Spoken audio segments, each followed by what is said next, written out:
사무엘하 24장 11에서 25절 말씀입니다. 다윗이 아침에 일어날 때에 여호와의 말씀이 다윗의 선견자 된 선지자 가세게 임하여 이르시되 가서 다윗에게 말하기를 여호와께서 이와 같이 말씀하시기를 내가 내게 세 가지를 보이노니 너를 위하여 너는 그 중에서 하나를 택하라. 내가 그것을 내게 행하리라 하셨다 하라. 하시니 갓이 다윗에게 이르러 아뢰어 이르되 왕의 땅에 7년 기근이 있을 것이니까 혹은 왕이 왕의 원수에게 쫓겨 석 달 동안 그들 앞에서 도망하실 것이니까 혹은 왕의 땅에 사흘 동안 전염병이 있을 것이니까 왕은 생각하여 보고 나를 보내신 이에게 무엇을 대답하게 하소서 하는지라. 다윗이 가세게 이르되 내가 고통 중에 있도다.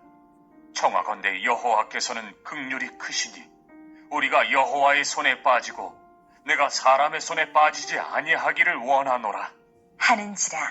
이에 여호와께서 그 아침부터 정하신 때까지 전염병을 이스라엘에게 내리시니 단에서부터 부엘세바까지 백성의 죽은 자가 7만 명이라.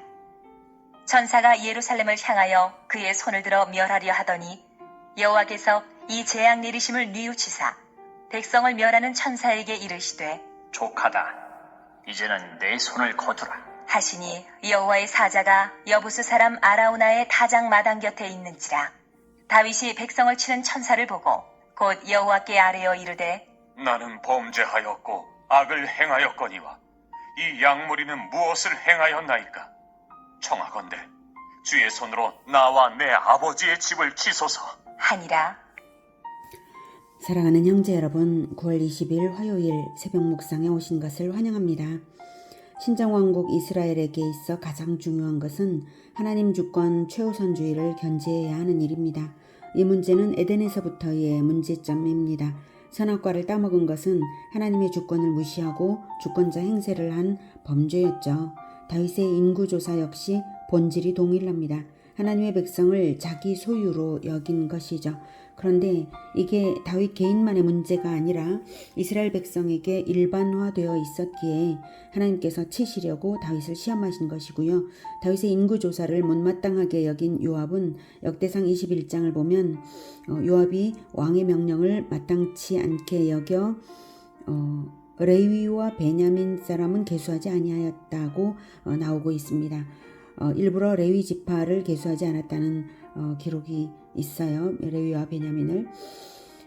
레위는 절대로 군사의 수로 계수해서는 안 되는 하나님의 종들인 레위 지파, 하나님의 종들인데요. 하나님의 종들인 레위 지파까지도 계수하도록 다윗은 명령을 했던 것이죠. 율법 교육을 담당해야 할 레위 지파까지 계수함으로써 신앙교육 시스템의 근간을 흔드는 위험한 짓을 한 것입니다. 11절에 다윗이 아침에 일어날 때에 라고 이제 나와 있어요. 아마도 다윗이 자기 잘못을 깨달아서 밤새 마음의 번민이 있었을 것이고 그렇게 회개를 했을 때에 선지자 갓에게 여호와의 말씀이 임했고 세 가지 징계 중 하나를 선택하라고 하셨어요. 7년 기근이냐 3개월 패전이냐 3일의 전염병이냐 이렇게 다윗은 사람의 손에 당하기보다 긍휼을 베푸시는 여호와의 손에 직접 받겠노라 해서 전염병을 당하게 되는데요. 이렇게 징계를 선택하라는 일이 범상치 않은 일이죠. 그냥 주권자이신 하나님이시니 일방적으로 징계를 내리시면 될 것 같은데 왜 선택하라고 하실까요? 그것은 첫째로 이 죄악이 징계를 결코 회피할 수 없다는 것을 알게 하시는 것이고요.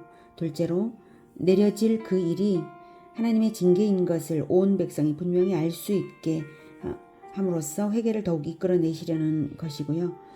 셋째로는 다윗이 백성의 주권자로 세움받은 자로서 하나님 위에 자기 주권을 높인 죄를 지었기 때문에 스스로 징계를 선택하게 함으로써 마음의 고통을 더하게 하여 17절의 기도를 이끌어내시는 것으로 봅니다. 17절의 기도는 이거죠. 나는 범죄하였고 악을 행하였거니와 이 양무리는 무엇을 행하였나이까? 청하건대 주의 손으로 나와 내 아버지의 집을 치소서. 나와 내 아버지의 집을 치소서 이것입니다. 이 기도는 왕으로서 자기 백성을 자기 생명으로 책임지겠노라는 기도입니다. 하지만 이미 다윗은 책임 능력은 없어요. 다윗 자신이 범죄자이기 때문에 자기 죄 때문에 죽어야 할 목숨이 하나뿐이죠. 자기 죄 때문에 죽어야 할 자가 다윗 자신이고 다른 사람의 죄를 자기가 담당할 그 어떤 자격도 없는 것입니다. 다만 왕으로서 이렇게 기도하는 것은 합당한 기도이고요. 이런 기도야말로 그리스도적인 기도죠. 이 기도가 있자 이때 다윗이 이 기도를 한 것이 바로 백성을 치고 있는 천사를 보고 이 기도를 한 거예요. 천사를 보고 좀 이따 다시 더 설명을 하겠습니다. 자, 이 기도가 있자 16절에 여호와께서 이 재앙 내리심을 뉘우치사 뉘우치사 백성을 멸하는 천사에게 이르시되 족하다 이제는 내 손을 거두라 라고 하셨습니다. 16절의 이유를 17절에서 설명을 한 것이죠. 17절이 시간적으로는 앞선 것이고 이렇게 이 일이 있었기 때문에 하나님께서 이렇게 거두셨다 이 뜻입니다. 16절의 천사는 여호와의 사자 같은 분이죠. 16절에 천사라고도 나오고 또 여호와의 사자가 여부수 사람 아라우나의 타작무당 곁에 있는지라 이 여호와의 사자가 천사예요. 같고요. 그리고 이 여호와의 사자는 동일하게 구약시대에 나타난 그리스도라고 봅니다. 야곱과 씨름하신 분, 모세의 떨기나무 불꽃 가운데 나타나신 여호와의 사자, 출애굽 때 인도하신 천사, 여호수아에게 나타났던 여호와의 군대 장관이 모두 그리스도의 현현으로 봅니다. 여기서도 그리스도이신 것을 알아차릴 수 있는 부분이 역대상을 보면 좀 더 분명해요. 역대상 21장 15에서 18절을 보면 하나님이 예루살렘을 멸하러 천사를 보내셨더니 천사가 멸하려 할 때에 여호와께서 보시고 이 재앙 내림을 뉘우치사 멸하는 천사에게 이르시되 족하다 이제는 내 손을 거두라 하시니 그때에 여호와의 천사가 여부스 사람 오르난의 타작마당 곁에 선지라. 오르난은 바로 아라우나입니다. 오르난의 타작마당 곁에 선지라. 다윗이 눈을 들어보매 여호와의 천사가 천지 사이에 섰고 천지 사이에 섰다는 것은 하나님과 백성 사이에 중보자로서 섰다는 것을 눈치채게 합니다. 천사가 천지 사이에 섰고 칼을 빼어 손에 들고 예루살렘 하늘을 향하여 편지라. 다윗이 장로들과 더불어 굵은 배를 입고 얼굴을 땅에 대고 엎드려 그래서 이렇게 예루살렘 하늘을 향하여 손을 펴고 완전히 멸하려고 하는 그 모습을 보고 장로들과 함께 기도를 한 거죠. 하나님께 아뢰되 명령하여 백성을 계수하게 한 자가 내가 아니니까 범죄하고 악을 행한 자는 곧 나이니이다. 이 양 때는 무엇을 행하였나이까 청하건대 나의 하나님 여호와여 주의 손으로 나와 내 아버지의 집을 치시고 주의 백성에게 재앙을 내리지 마옵소서 하니라. 여호와의 천사가 갓에게 명령하여 다윗에게 이르시기를. 그래서 이 기도가 나오니까 드디어 여호와의 천사가 이제 명령을 합니다. 갓에게 명령하여 다윗에게 이르시기를 다윗은 올라가서 여부스 사람 오르난의 타작마당에서 여호와를 위하여 제단을 쌓으라 하신지라. 이렇게 해서 이제 제단을 쌓고 드디어 하나님의 결정이 있었던 거예요. 하나님이 이제 여기서는 15절이죠. 15절. 결과적으로 하나님이 이 재앙을 중도에 취소하신 것을 이렇게 15절에 먼저 말하고 나서 그렇게 하게 된 이유를 16절부터 18절에 쭉 이제 설명하고 있는 것입니다. 이 역대상 16절에서 여호와의 천사가 천지 사이에 섰고 칼을 빼어 손에 들고 예루살렘 하늘을 향하여 펴 있기 때문에 다윗이 제발 재앙을 백성들에게 내리지 말고 나와 내 아버지 집을 치시고 주의 백성에게 재앙을 내리지 마옵소서 한 것이고 이 기도를 드디어 그리스도이신 여호와의 천사가 들으셨기 때문에 여부스 사람 오르난의 타작마당에서 여호와를 위하여 제단을 쌓으라 명령하신 것입니다. 그리스도 자신이 서 있던 자리에서 제단을 쌓는다는 것은 곧 그리스도 자신이 대속자가 되겠다는 뜻으로 제사를 드리라는 것이에요.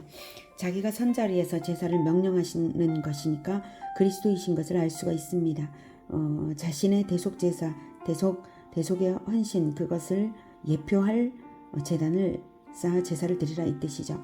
하나님 아버지께서 받으시는 유일한 제사는 그리스도의 대속 제사이기 때문에 그것을 알고 계신 그리스도께서 다윗의 기도를 받고 자기를 제물로 드리는 언약의 제사가 되도록 제사를 명령하신 것입니다.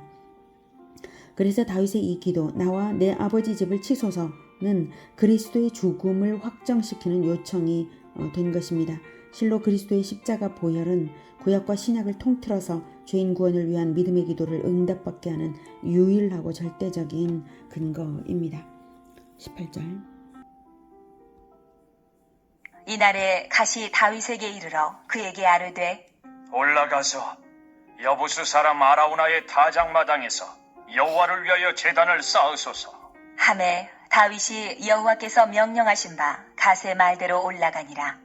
아라우나가 바라보다가 왕과 그의 부하들이 자기를 향하여 건너옴을 보고 나가서 왕 앞에서 얼굴을 땅에 대고 절하며 이르되 어찌하여 내 주 왕께서 종에게 임하시나이까? 하니 다윗이 이르되 내게서 타작마당을 사서 여호와께 제단을 쌓아 백성에게 내리는 재앙을 그치게 하려 함이라. 하는지라. 아라우나가 다윗에게 아뢰되 원하건대 내 주 왕은 좋게 여기시는 대로 취하여 드리소서. 번제에 대하여는 소가 있고 뗄나무에 대하여는 마당질하는 도구와 소의 멍에가 있나이다. 왕이여, 아라우나가 이것을 다 왕께 드리나이다. 하고 또 왕께 아뢰되 왕의 하나님 여호와께서 왕을 기쁘게 받으시기를 원하나이다. 왕이 아라우나에게 이르되 그렇지 아니하다. 내가 값을 주고 내게서 살이라. 값 없이는 내 하나님 여호와께 번제를 드리지 아니하리라. 하고 다윗이 은 50세겔로 타작마당과 소를 사고 그곳에서 여호와를 위하여 제단을 쌓고 번제와 화목제를 드렸더니 이에 여호와께서 그 땅을 위한 기도를 들으시매 이스라엘에게 내리는 재앙이 그쳤더라. 네, 이렇게 해서 3일간 전염병이 있을 뻔하였으나 다윗의 기도와 그리스도의 중보와 하나님의 행하심으로 인해서 하루 만에 전염병은 중단되었습니다. 여기서 아라우나의 타작마당이 제사의 장소로 선정된 것이 매우 인상적인데요. 훗날 아라우나의 타작마당은 성전이 지어지는 터가 되었습니다. 바로 이 터에 성전을 지어야 한다고 한 것은 다윗이고요. 다윗이 그렇게 정한 이유는 아라우나의 타작마당에서 그리스도께서 천지 사이에 서서 중보하시는 것을 천지 사이에 서 계신 것을 보았기 때문에 자신의 헌신으로서 그리스도께서 그 천지 사이에서 중보하시도록 자기가 제단을 쌓았기 때문입니다.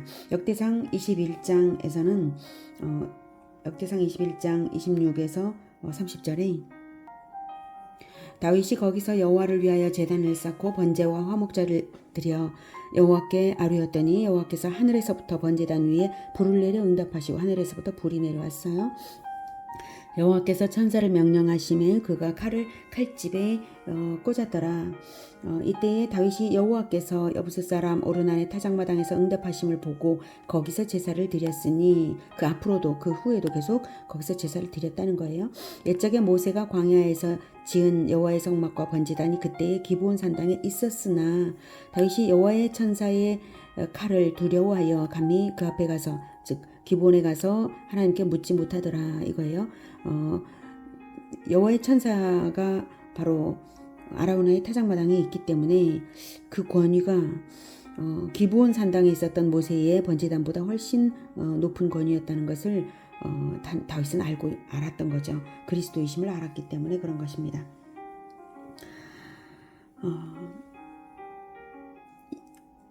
현현하신 그리스도를 기념하기 위해서 아라우나의 타작마당을 계속해서 사용을 했던 것이죠. 그분이 그리스도가 아니라면 모세의 번제단의 권위까지 넘어설 권위가 어디 있단 말입니까? 그것을 알았던 다윗이기에 성전을 바로 아라우나의 타작마당에 지으라고 아들 솔로몬에게 유언을 남겼던 것입니다. 한편 아라우나의 헌신 또한 인상적인데요. 백성의 전염병을 막을 수만 있다면 자기의 재산이라도 아낌없이 내어놓는 그 믿음이 참으로 훌륭합니다. 아라우나에게 다른 것이 없었죠. 번제에 대하여는 소가 있고 뗄나무에 대하여는 마당질하는 도구와 소의 멍에가 있나이다. 이렇게 자기가 농업에 쓰던 바로 그 가축과 도구들까지 선뜻 내어놓은 아라우나입니다. 이스라엘 족속도 아닌 여부스족인 아라우나가 이토록 헌신할 수 있는 것은 하나님에 대한 신앙심과 왕에 대한 충성심과 왕에 대한 신뢰가 있었기 때문입니다. 왕이여 아라우나가 이것을 다 왕께 드리나이다 하고 또 왕께 아뢰되 왕의 하나님 여호와께서 왕을 기쁘게 받으시기를 원하나이다. 이렇게 하고 있습니다. 정말 감동이죠. 교회를 세우는 데에는 교회 공동체를 세우는 데에는 이렇게 큰 헌신이 기초가 되어서 비로소 될 수 있음을 다시 생각하게 합니다. 하나님께서 아라우나의 마음을 기쁘게 받으셨겠죠. 하지만 비용을 댄 것은 다윗 자신입니다. 다윗은 대가지불의 진리를 잘 알고 있습니다. 하나님께 드리는 것은 반드시 헌제자 자신의 희생이어야 하는 것이고 책임자가 희생하는 것입니다. 대가지불을 하는 것입니다. 연합이 필요 없다는 뜻이 아니라 헌제자 자신은 바로 온전한 대가지불의 정신으로 왕이 그것을 대가지불의 정신으로 내는 것이죠. 십자가를 자기가 지는 정신으로 올려드려야 하는 것입니다. 그것이 그리스도적인 정신입니다. 예수님은 예수 제자가 되려면 자기를 부인하고 자기 십자가를 지고 주님을 따르라고 하셨습니다. 예수님께서 보이신 모범은 십자가를 전적으로 자기가 지는 것이 진정 하나님 나라를 세우는 왕도임을 보이셨습니다. 우리가 이끌어가는 공동체가 작든 크든 하나의 천국이고 모든 공동체는 지도자가 있고요. 지도자의 첫째 도리는 자기 십자가 정신입니다. 자기 십자가 정신을 가진 자가 바로 지도자입니다. 다윗처럼 자기 백성을 위하여 책임지는 희생, 아라우나처럼 충성과 신뢰로서 희생으로 연합하는 자세로 하나님 나라를 세워가는 우리 모두가 되기를 기원합니다. 기도하겠습니다. 하나님, 우리는 너무나 부족하여서 대가지불의 원리를 그 진리를 잘 모릅니다. 주님, 우리 마음에 깊이 새겨주셔서 온전히 자기 십자가를 지는 정신, 이것을 가지고 공동체를 책임지는 우리 모두가 되게 도와주시옵소서. 예수 그리스도의 십자가 바라보고 내 모든 것을 기꺼이 헌신하는 그 정신으로 공동체를 구원하는, 오직 하나님의 백성들을 구원하는 이 뜨거운 마음으로 용기 있게 연합하고 용기 있게 자기를 드리는 우리 모두가 되도록 성령으로 충만케 하여 주시옵소서. 예수 그리스도 이름으로 기도드립니다. 아멘. 이어지는 시간은 개인 기도 시간입니다.